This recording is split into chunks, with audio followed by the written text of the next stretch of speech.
I'm like, I am not going to say that part, bitch. You recorded me. Get outside and work with that car outside so I don't hear the fucking thing you're playing with.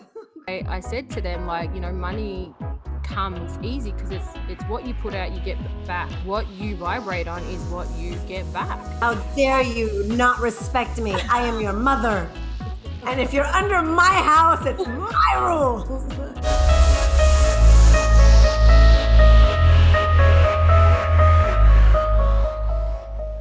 Namaste, amigos. This is Vanessa and Aisha, two wildly passionate women coming to you from opposite sides of the world, Australia and Mexico. This podcast is for you, about you, all of us, all women from all walks of lives, sharing our stories, our truths, our struggles, as we uplift, transform, break boundaries, and grow. Welcome to Namaste, amigos. How are you guys? This is Vanessa and Aisha. We have a new topic for you today. What kind of beliefs are you instilling in your kids, good or bad? Let's kind of start right off the bat. What would you say, Aisha? What do you think are some conscious beliefs that you are instilling in your kids? Okay, so we're going to start off with Conscious. Okay, let's go down that path. I guess a lot of my conditioning that I'm implementing into my kids have come from something that I have learned and I have been aware of that I sort of got stuck with. So then I sort of gone, okay, I obviously don't want my kids to go through that journey, fucking work that shit out at 40. So I sort of started to change some of the beliefs. And a big one for me is to be, is money. I remember just with my parents talking about, no, we don't have that money, and you got to be careful, you got to work hard for money, and growing up, I was like, yeah, but there was something in me that also came across money quite easily, like I was always looked after somehow, right? So again, a contradiction between what my parents were saying and just natural dialogue to what I was experiencing, but not fully. So then I started to obviously learn about self-empowerment and belief systems, mindset. And so now with my kids, dialogue's very different, like you are the source of abundance. You are abundance. And money is what comes to you because you are abundance already. So that's a massive belief I put into my kids. I teach them that it's an energy exchange, right? So I don't look at it as a just a note, like or a piece of paper or something. Because I say to them, money, if you think about it, not many people nowadays have cash in their hand. Everything's digital, right? So really look at that. It's something we believe in, right? It's not even it's not even a thing that you can hold anymore. It's just over the phone. You transfer cash. You get whatever. And I said, so it's the value we put into it. So I said to them, like, money comes easy because it's what you put out, you get back. What you vibrate on is what you get back. And so I've taught them to not speak of money being hard to get, or you have to work for it, or it's bad. People say money is the root of all evil. It is not. So it's those kind of beliefs that I have got going on in my kids. And so when I see my son, who speaks about money very freely, right? And he just expects it to be there. And I thought, wow, I guess we all did that, but somewhere our parents have gone, no, money's not that easy to get. So, you can't have that, or you can't do that. And then their conditioning changes. So I have allowed, especially my youngest one, really flow state with money and how he sees abundance and wealth and stuff. And my girls, I have had to condition because I had a slight conditioning resistance to money. But now, again, dialogues change. How we talk about money, how we see money has been different. It's interesting. When I was growing up, my father always said to me, it's only a matter of zeros. Wow. And I said, what do you mean? He's like, well, a dollar for you is $10 for a person. That's $100 for another person. That's another 1,000 for another person. So it's a question of zeros. Wow. Some people feel different when you start talking with a lot of zeros. Some people don't because $1 million for some people is only $100. I love that. Yeah, Shit. yeah. Fuck. That's It's a, empowering. it's a concept of zeros. It's so relative, isn't it? It's completely relative. So it's where do you start getting, like, where does it start to move you, right? Like, where does it start feeling uncomfortable when you start Wow. talking millions, 10 million, 100 million, a billion, you know? So fucking true. So true. And I was reading this book. Let me just pull it up. Give me 2 seconds. I was reading this book, and it and it actually touches on that concept that you spoke about. It was Ken Honda. Ken Honda, and he was talking about, what is it? He's a Japanese businessman, and he was talking about money. And he says, when he was learning about money, his teacher, so it's called Happy Money, his teacher used to tell him, every time you give away money or you spend money, you give it away with love. So it's arigato or something in Japanese. Please, Japanese people, if you're listening to it, if I got the word wrong, apologies. But Arigato means thank you. there you go. So every time he received money or he had to pay a bill, it was always done with a thank you and an open heart, because he saw it. And he talks about, before even thinking about that need for money, what he used to do is actually release it with love. Already, feel that, like I say, feel that abundance, see money as happiness, as joy. Even if you're paying, to thank you that I can actually pay my bill. That's such a good way to see it, right? Thank you that I have. However, it could have been a struggle to work and everything, 3 jobs. But at the end of the day, you still say thank you when you're paying your bill off, because it means that, you still were able to have the Yeah, ability to pay. yeah. Exactly. So it was a great book, and it's stuff that I teach my kids about, which I never had. Like, did not understand money as a energy, and to see money that way, because normally we're like, oh God, you got to hold on to it, you got to keep it, you got to accumulate it, and it's so fucking different to what I'm learning. And so Yeah. I get my kids to read all this. I get my kids to read books like Poor Dad Rich Dad, um, you know and those are the things that the biggest belief for me. I would say number one would be the association with abundance, wealth, money, and ourselves, and how we relate to it, and how we how our life and our just our being, how we are with it. I just see it in subconsciously, and so that's massively what I've taken action in, and to change that for my kids. Interesting. I think one of my big ones has been fear. With Chloe, it's been how do I tell her that fear doesn't exist. It's in her head, and she went through a stage where she didn't want to sleep in her room and she was scared. And I'm like, what is scary in your room? Let's find the scary part, right? Yep. Like so I was like, is it your blinds? Do you want more light? What is it that you're watching on TV that you're getting scared? And then she was like, no, I don't know. I'm like, is it under your bed? And I figured maybe I should stop because I'm the one who's going to put a bunch of things in. She's like, now I have to look under my bed as well. And I was like, and so then I started telling her, when you get scared, it's all in your head, Chloe. So you have to control what you're thinking. And so a good way to think of it is you shoo it away. So now she says, shoo, shoo, go away. You're not real. and Wow. she yells it. And there's moments in the middle of the night, doesn't happen often anymore, but where I'll hear her like yell and not yell, but she'll definitely like, because our rooms are right next door to each other, I hear it. She's like, shoo, shoo, go away. You can't scare me. And, I'll kind of like stick my head in, and she will have turned around, and that's that.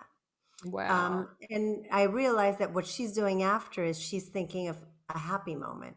So she has done that on her Mm. own to kind of program herself to think of. She usually thinks about chocolate. She's always thinking about food. That's like a happy moment for her. Chocolate and unicorn chocolate, I love it. and so I think fear has definitely been one of them. And because I've told her that there is nothing to be scared of, she's also taken that to the other extreme. And so she also will, she'll get on rollerblades and roller skates and skateboards. And so she's always looking at me like, "You gonna get mad?" And I'm like, Mm. "If you get on this, you might fall and you might hurt But yourself. So just so you know, like this is what's gonna happen." And I remember my mom was so scared of me doing anything, like yeah. crossing the street or going to school, or she's still scared, like till this day. She's like, be careful with everything, right? So my whole life, she was always in so much fear. I was like, here's what the consequences of whatever you're gonna do is going to be. You Yep. want to do it? You feel like you can do it? Go. Absolutely. Because if I trigger the emotion of telling her, "Oh my God, you might get scared, or you might fall, or you might break it," then there's a lot of that I'm transmitting that's not even in her. Yep. Agreed. So I think the fear factor has been a big one for me. That's a really good way to see it. And I used to always tell the women that I work with, and they had the same issue of like overprotective parenting.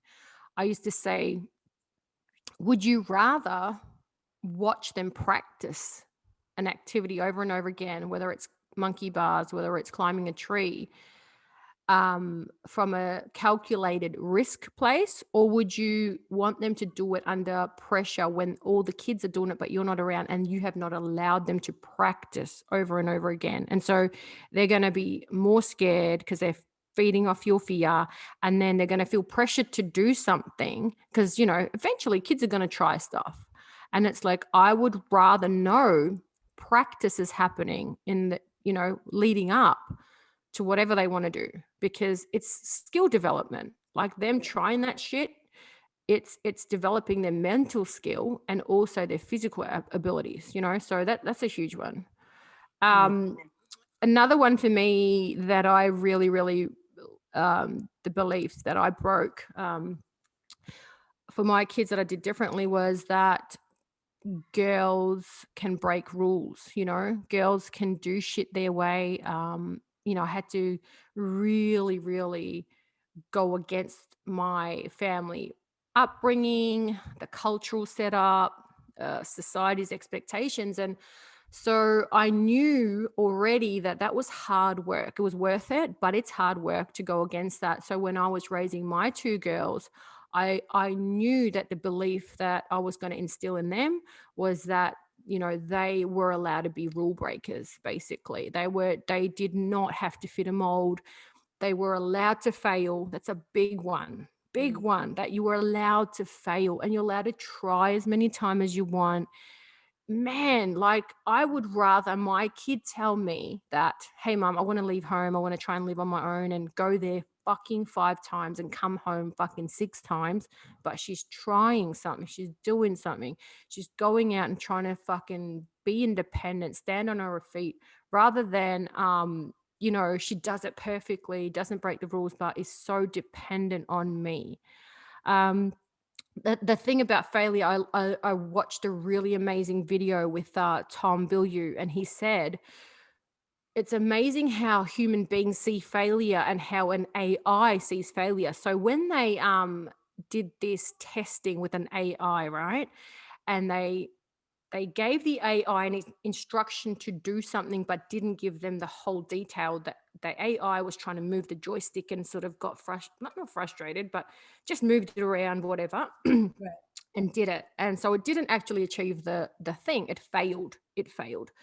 But the AI records it as a sample, not as failure. Sample meaning now they have data to what didn't work, right? What did we do? We go, fuck, we fucked up. Don't try again. Don't try again because we fucked up. We look stupid. Obviously, we're not good enough. We can't do that. Like, like I look at my own personal journey and I see, okay, if you're looking from one perspective, you can say, well, you obviously don't know enough because you've been married twice now, right? And I look at it and going, wow, I've learned so much. I've had sample. Like I know now. I know my growth. How can it be a failure? Right? So that's one thing I've instilled in my kids' belief and mindset and way of seeing life is you don't fail. They're samplings. They're data for you to grow upon and build upon. Yeah, I agree. I agree. I think failure has also been like at the end of our day, we we give thanks to three. We do like three things we're grateful for, and Mhm. then we say one thing we failed at during the day. Yeah. And so that the expectation is, I think it took me a very long time to accept that it's okay to fail. And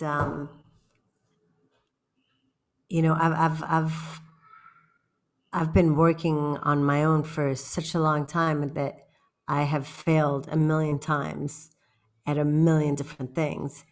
And what really is the big lesson I've told Chloe is it's not about how far down you fall. It's really about how fast you get back up. Mm. Yeah. And the fact that you do get back up and what meaning you give to it.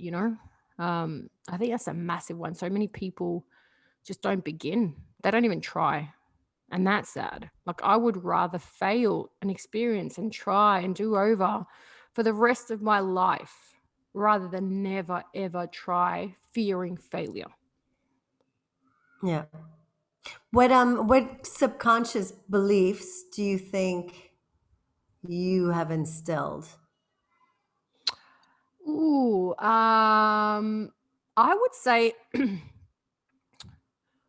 a lot would have been put into Aaliyah because I was very young when I had her. Zarava, I'm pretty good with. Like being aware now, I sort of stay out of his way. Like I'm like, you flow, man. Um, but I think a lot of my conditioning happened with Aaliyah, Mm. and I see her as a complete mirror. Like, wow, So I see that she also had that the biggest thing I felt I had transferred, you know, was that you got to be tough, you got to be strong, you got to have a shield and armor because that's what makes you a tough girl. So I think a lot of my beliefs of that sub unconsciously got transferred into her because she was, like I said, she was I was 21 when I had her. So I was that girl. And so and then when I became aware and she dresses like me, she acts like, and I had to consciously then say, hey man, you can dress in a dress, you know. Sorry, you can dress in a dress. You can buy those girly things. So I noticed that because she was like identical, like I'd made a clone. So I saw how that image of what I thought a strong female was showing up in her. Mm. And I really noticed that just even in clothing, even in her style, her walking, everything was that. Slowly, slowly, slowly, I said no. Like this is not a strong girl. This is someone who's protecting herself. This is what I'm going through. You. You should wear dresses. You should do that. This is something that I'm going to learn to do. And then I sort of spoke to her about it, and now she's got a balance. Like she feels good with her masculine and her feminine. Yeah. I think with Chloe, it's been she's gotten to be very outspoken. Oh, Vanessa, no. Not your daughter. Very outspoken. It's Oh, I don't know that oh, puts mate. me Uh, in a bit of a I don't know. I don't know what that looks like in the future, but she's already very outspoken. She's also it's funny. I put her in a like emotional therapy to kind of have her what they do like a an analysis through mhm. games on where your kids stand emotionally, and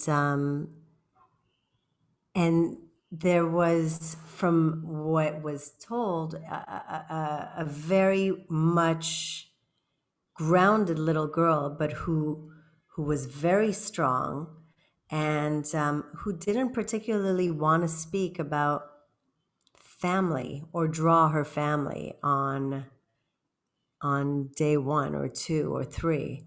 It Wow. was more, my family unit is mommy and me, and that was that. And then slowly she started to kind of talk about the male figures in her life, bringing up her father and her grandfather.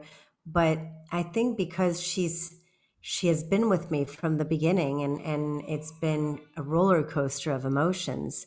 I think a lot of that has transmitted to her without Mm. me even realizing, and that there is um, this resistance almost of bringing a man into her Inner circle. inner circle.